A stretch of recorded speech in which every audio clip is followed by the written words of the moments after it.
Hello students, આપણે ગઈ વખતે અવમંદિત દોલનોની વાત કરેલી હતી. આજે આપણે પ્રણોદિત દોલનોનું વાત કરીશું અને તેના વિકલ સમીકરણની વિશે ચર્ચા કરીશું. ઓકે, સૌથી પહેલાં તો આપણે વાત કરીએ તો કે અનુનાદ.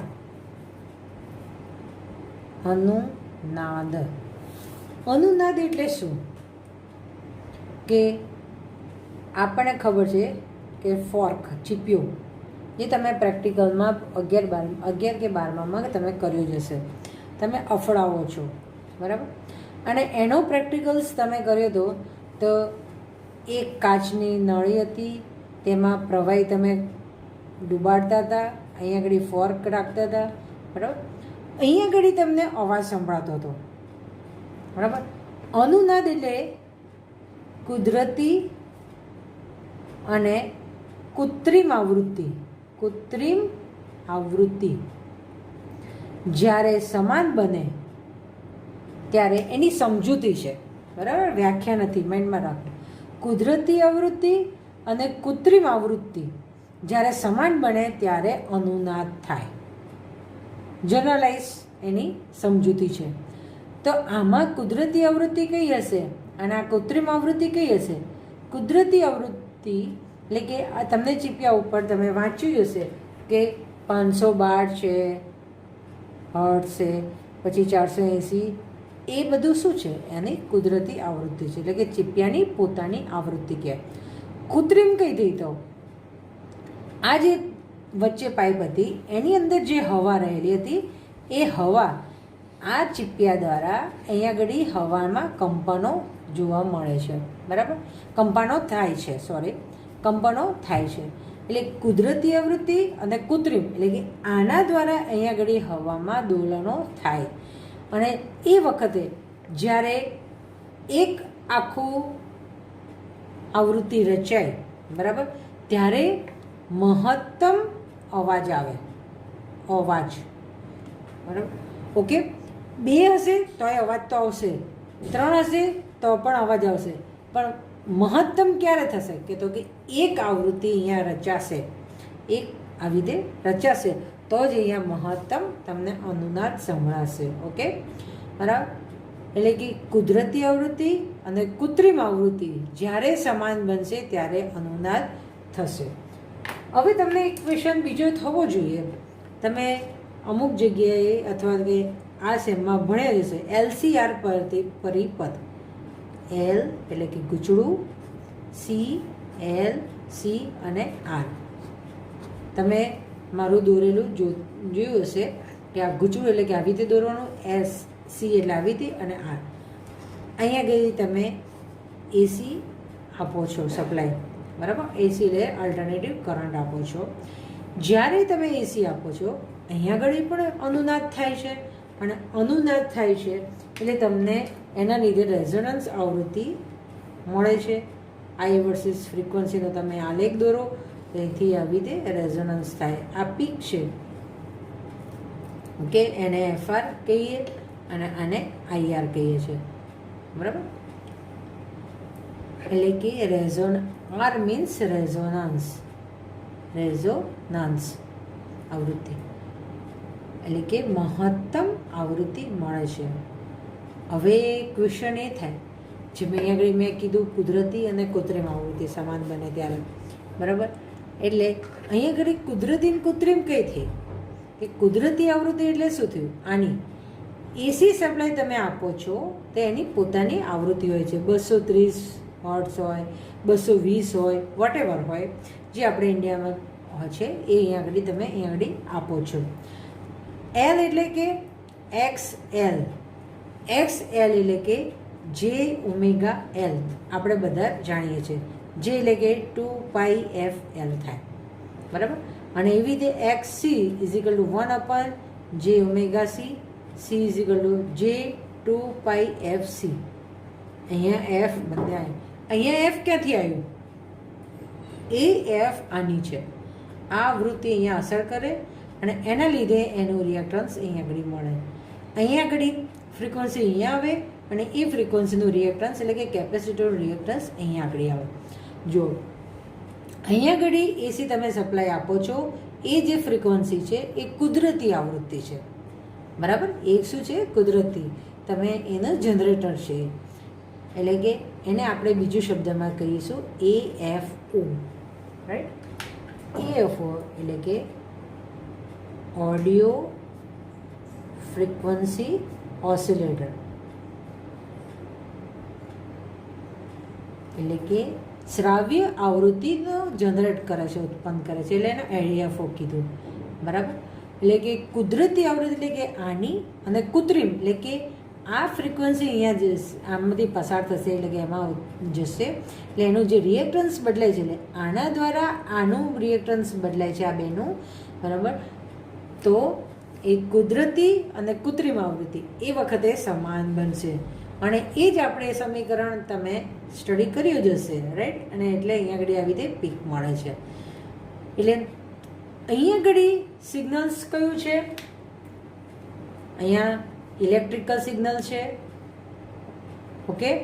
અહીંયા ઇલેક્ટ્રિકલ સિગ્નલ છે, અને અહીંયા ઘડી કયું સિગ્નલ છે? તો કે સાઉન્ડ સિગ્નલ છે. બંને બાજુ અનુનાદ થાય જ છે, પણ અહીંયા આગળ શું છે? સાઉન્ડ સિગ્નલ છે, એટલે તમે સાંભળી શકો છો.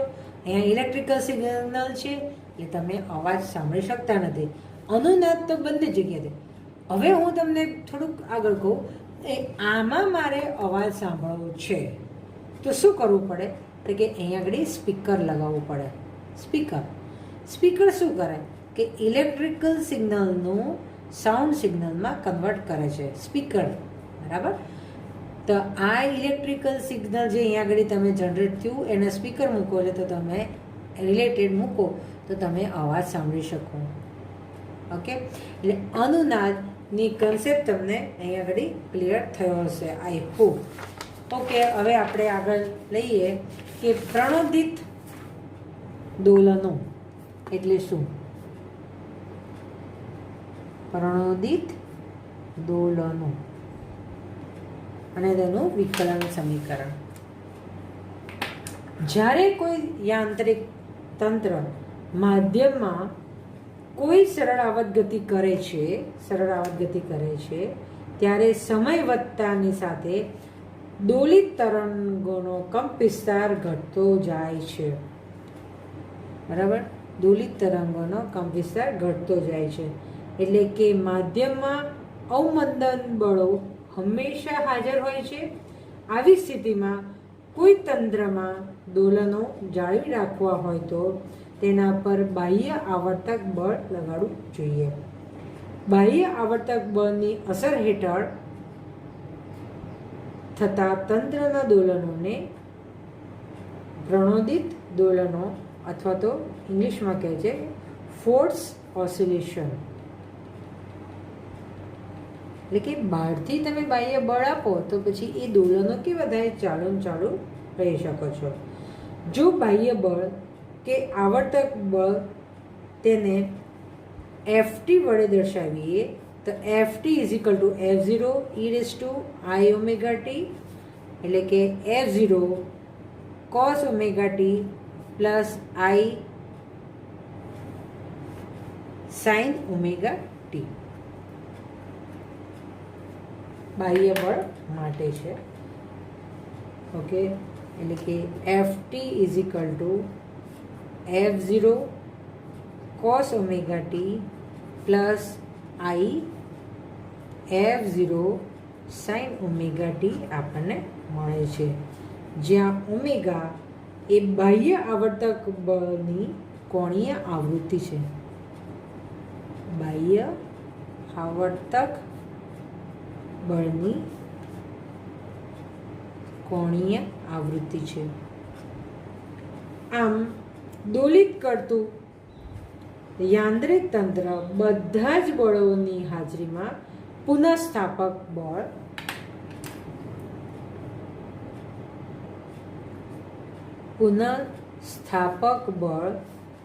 એટલે કે -kx અવમંદન બળ -rx ડોટ અને આવર્તક બળ ft સરળ આવર્ત ગતિ કરે છે. જો ફરીથી થોડો કે દોલિત કરતું તંત્ર, યાંત્રિક તંત્ર બધા જ બળોની હાજરીમાં પુનઃસ્થાપક બળ kx માઇનસ kx, અવમંદન બળ r x ડોટ, આપણને ખબર છે r શું છે, અવમંદન અચળાંક છે, આવર્તક બળ ft એ સરળ આવર્ત ગતિ કરે છે. બરાબર. તો એટલે કે આપણે જે સમીકરણ છે એ આવી રીતે લખી શકીએ. Second derivative of x into m is equal to minus kx minus r x dot plus ft થાય છે. બરાબર. ડોટના સ્વરૂપમાં લખીએ તો m ડબલ ડોટ પ્લસ અને આ બાજુ લઈએ r x dot plus kx is equal to f0 અને વેલ્યુ લખીએ છીએ e i omega t. Number 2. જો બાહ્ય બળ આવર્ત હોય તો મળતા દોલનો આવર્ત પ્રકારના જ હોય છે.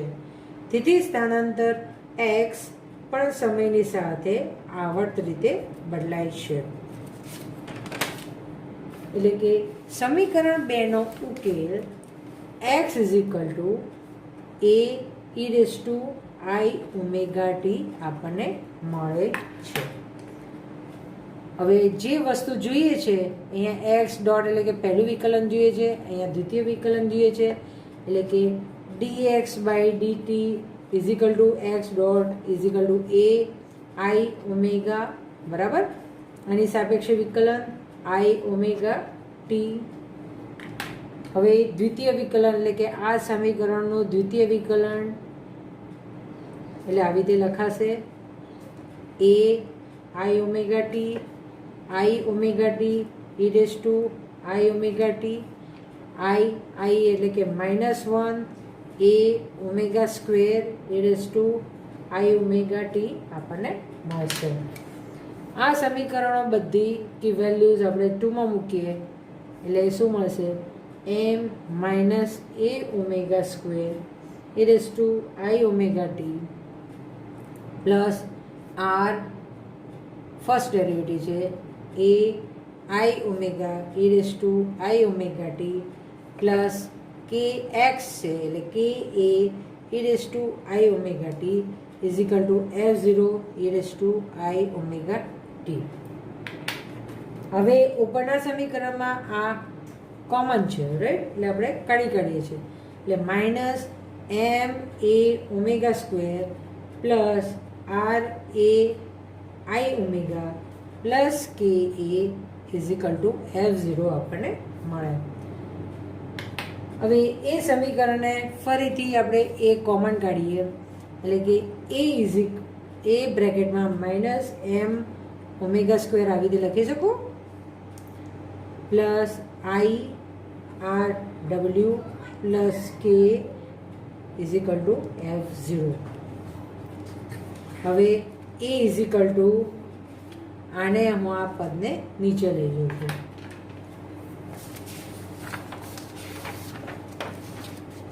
આ સ્ટેપ્સને હું નીચે લઈ જાઉં એટલે મને મળશે a is equal to f0 upon k minus m omega square plus i r w is equal to f0 by z. Number 4. જ્યાં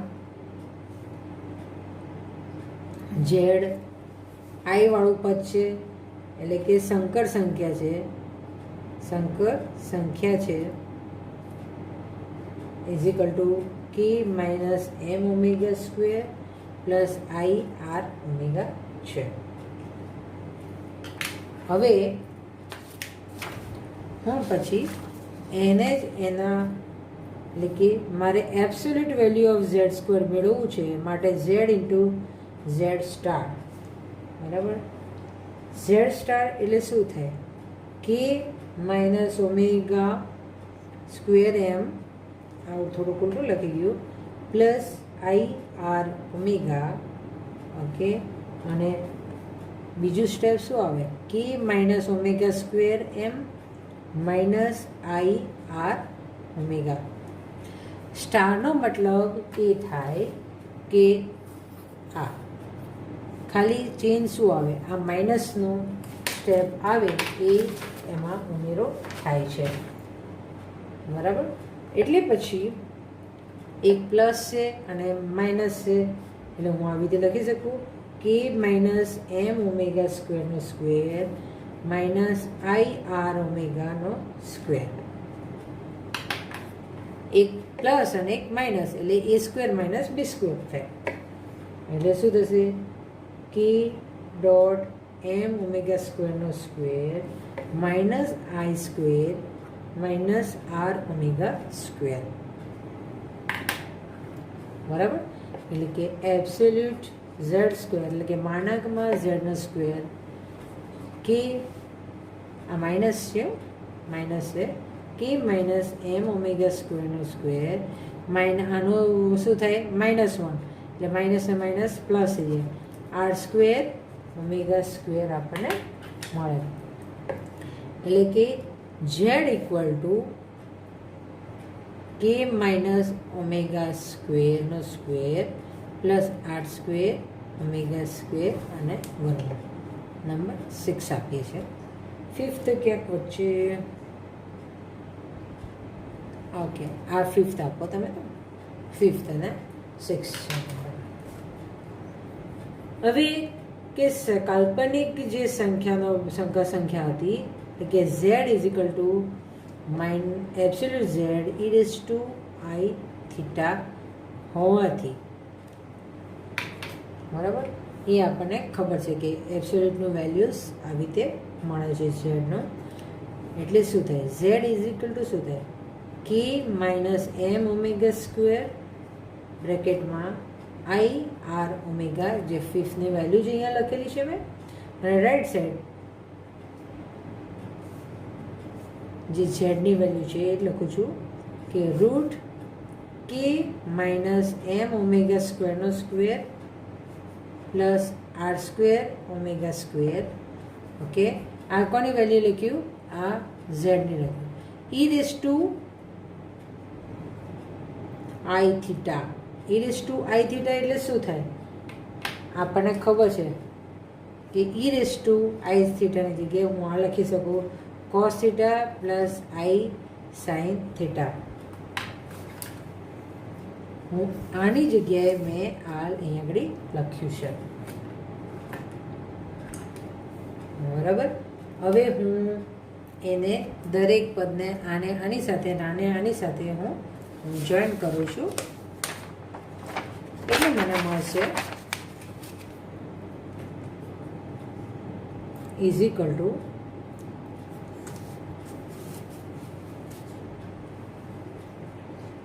કે માઇનસ એમ ઓમેગા સ્ક્વેરનો square plus R square omega square cos theta plus K minus M omega સ્ક્વેરનો square plus R square omega square બ્રેકેટમાં I sine theta. બરાબર? જમણી અને ડાબી બાજુ જો આગળ શું હતું? હું અહીંયા આગળ ઇક્વલ ડાબી બાજુનું અહીંયા આગળ લખું છું M omega square plus I R omega. આનું ના ઇક્વલ હતું. વાસ્તવિક ડાબી બાજુ અને જમણી બાજુ, વાસ્તવિક અને real and imaginary part, real and imaginary part હું સરખાવું છું. એટલે શું મળશે? K minus M omega square is equal to K minus M omega સ્ક્વેરનો square plus R square omega square, એ તો કોમન છે, એક કોસ થીટા. અને ઇમેજનરીમાં કે આર ઓમેગા, હા આર ઓમેગા છે, આ આઈ વાળું પદ છે. એટલે સ્ટેપમાં ખાલી ચેન્જીસ તમે જોઈ શકો છો કે શેનો આવશે? સાઇન થીટાનો આવશે. બરાબર. આ રિયલ છે અને આ ઇમેજિનરી છે. હવે મારે એનો ટેન ફાઈ એટલે કે ફાઈ શોધવું છે. એટલે કે આર ઓમેગા બાય કે એમ ઓમેગા સ્ક્વેર થાય. એટલે કે theta is equal to tan inverse r omega k minus m square આપણને મળે છે. એ ઇક્વેશન નંબર આપણું 8 બને છે. હવે સમીકરણ 4 પરથી સમીકરણ 4 એટલે ધીસ વન એ સમીકરણ 4 ઉપરથી આ રિયલ અને ઇમેજિનરી પાર્ટ છે એના ઉપરથી આપણે સમીકરણ મેળવીશું કે a is equal to f0 absolute z e raise to i theta. Okay, then a is equal to f0 by absolute 0 e raised to minus i theta લખી શકું. નીચેમાંથી હું ઉપર લઈ જઉં છું, બીજું કશું નથી કરતી. પછી સમીકરણ એની કિંમતનો ઉકેલ એ સમીકરણ હું 3માં મૂકું છું. સમીકરણ 3માં એટલે કે આ જે છે એનું સમીકરણ 3 એટલે કે તો હું આમાં મૂકું છું. x is equal to a E raise to I. આ એની વેલ્યુ અહીંયા આગળ હું મૂકું છું. એટલે મને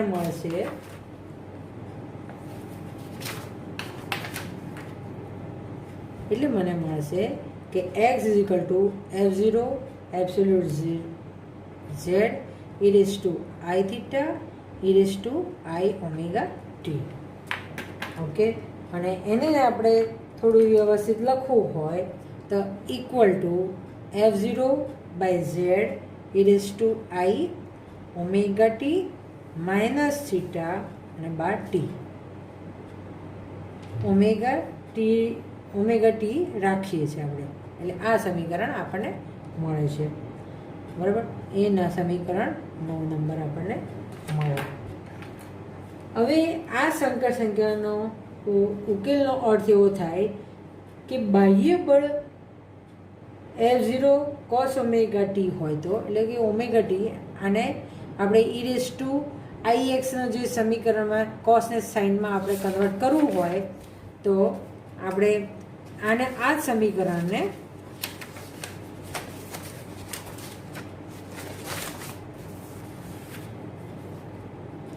જે સમીકરણ હતું x equal two f0 by absolute 0 e raise to i omega t minus theta t, જે આપણે ઇક્વેશન નંબર 9 કીધું હતું.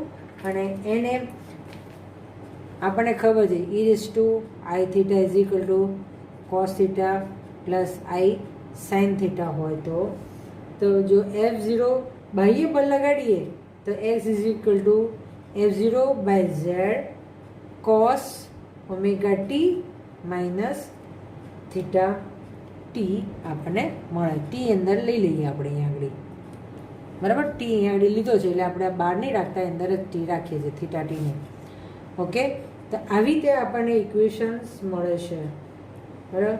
તો આમાં શું છે કે બાહ્ય બળ જ્યારે f0 કોસ ઓમેગા ટી હોય અને જો બાહ્ય બળ f0 સાઇન ઓમેગા ટી હોય તો આપણને f0 z કોસની જગ્યાએ શું મળે? સાઇન મળે. બરાબર. એટલે આવી રીતે આપણને જુદા જુદા સમીકરણ કે બાહ્ય બળ કયું લાગે છે એના ઉપર આપણને મળે છે. દોલિત તંત્ર f0 બાય એબ્સોલ્યુટ 0 કંપ વિસ્તાર સાથે, કંપ વિસ્તાર આનો છે, કંપ વિસ્તાર સાથે બાહ્ય બળની આવૃત્તિ જેટલી જ આવૃત્તિથી દોલનો કરે છે, પણ તંત્રના દોલનોની કળા બાહ્ય બળની કળા થીટા જેટલી ઓછી હોય છે. એટલે કે mu is equal to 1 by absolute z લઈએ, એટલે એને વિકૃતિ અવયવ કહે છે. અવયવ એને ઇંગ્લિશમાં કહેવાય ડિસ્ટોર્શન ફેક્ટર. એટલે એકચ્યુઅલ તો શું હોય કે આટલું જ હોવું જોઈએ એની બાહ્ય બળને, પણ આ એની વિકૃતિ એટલે કે એનો ડિસ્ટોર્શન અનુભવે છે, બરાબર. એટલે કે યાંત્રિક ઇમ્પિડન્સ, ઝેડને યાંત્રિક ઇમ્પિડન્સ પણ કહે છે.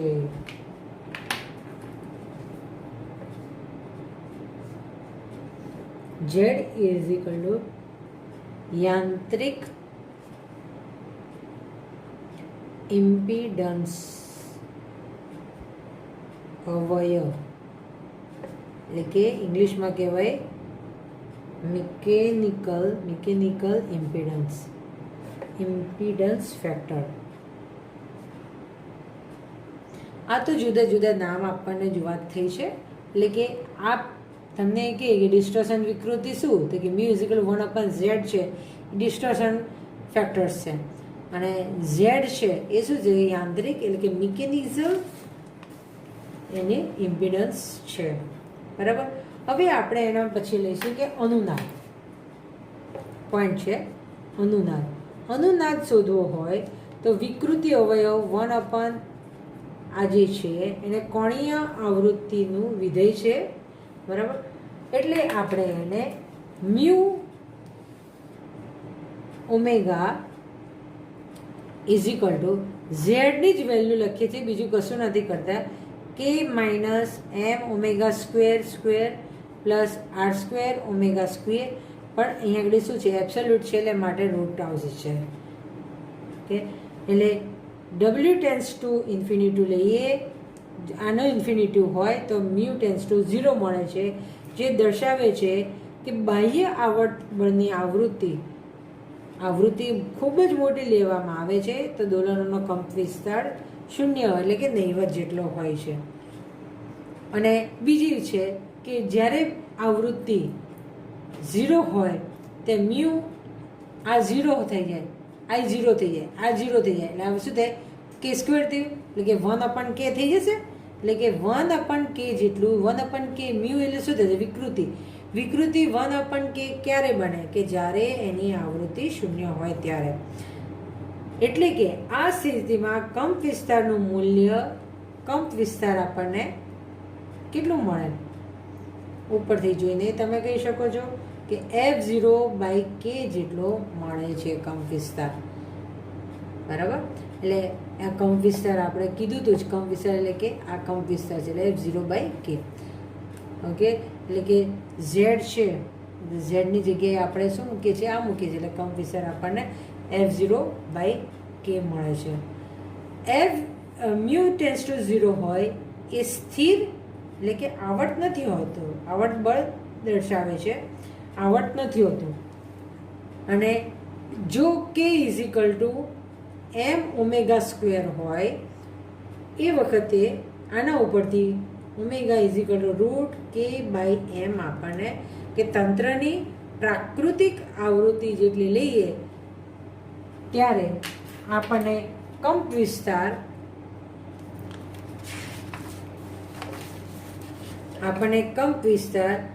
f/r omega 0 is equal to f0√m/r√k જેટલો આપણને મળે છે. f/r0 ઓમેગા 0 એટલે √k, અને આવી રીતે જો અહીંયા આગળ omega is equal to k/m છે, એ k/m અહીંયા આગળ મૂક્યું છે, બીજું કશું નથી કર્યું. અને 0 એટલે કે ઇનિશિયલાઇઝેશનમાં કર્યું છે. એ જેટલો મહત્તમ એટલે કે મહત્તમ મળે છે, અને એ વખતે એનું અનુનાદ કહે છે. ઓકે, પ્રણોદિત દોલનો માટે આપણે ફરીથી થોડુંક જોઈ લઈએ કે પ્રણોદિત દોલનો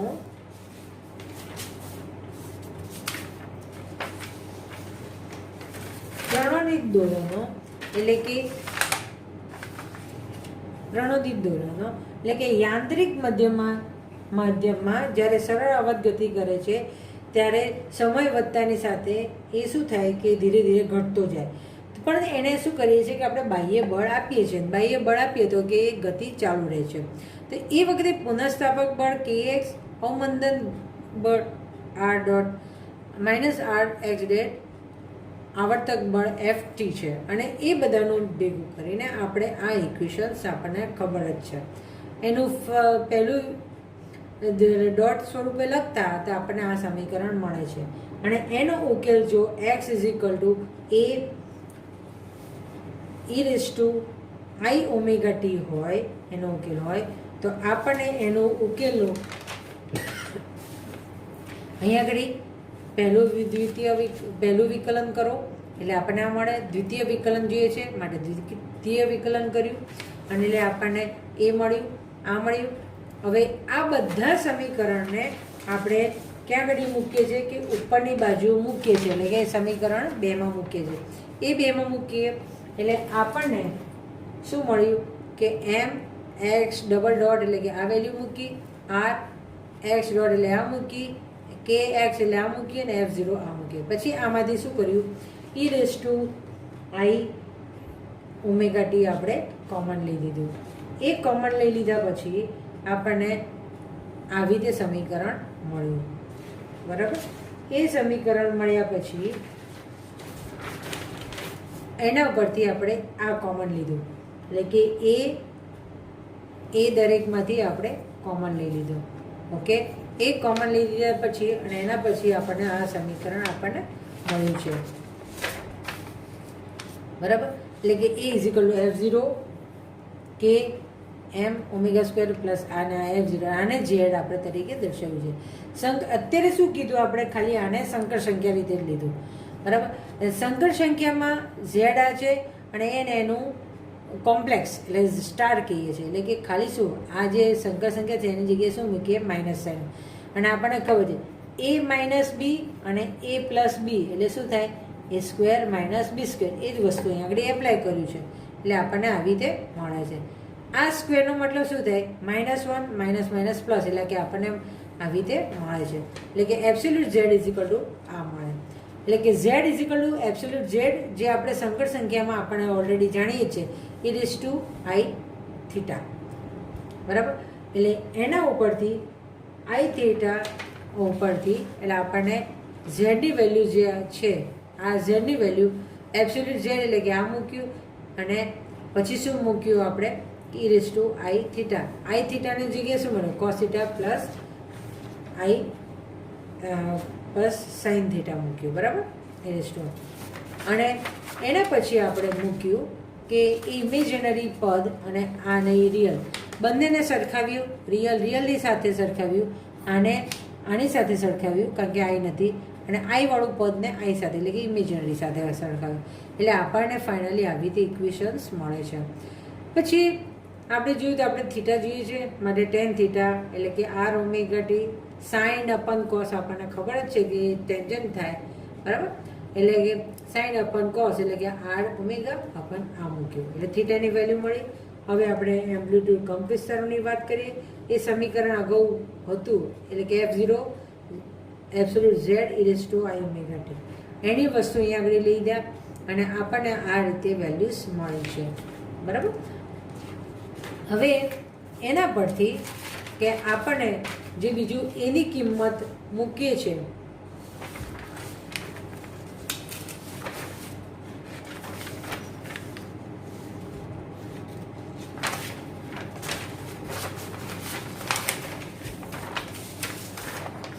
એના પરથી x is equal to f0 by z e raise to i omega t theta, બરાબર. આપણને ટી અંદર લઈ લીધો છે આપણે, અહીંયા આગળ ટી નથી.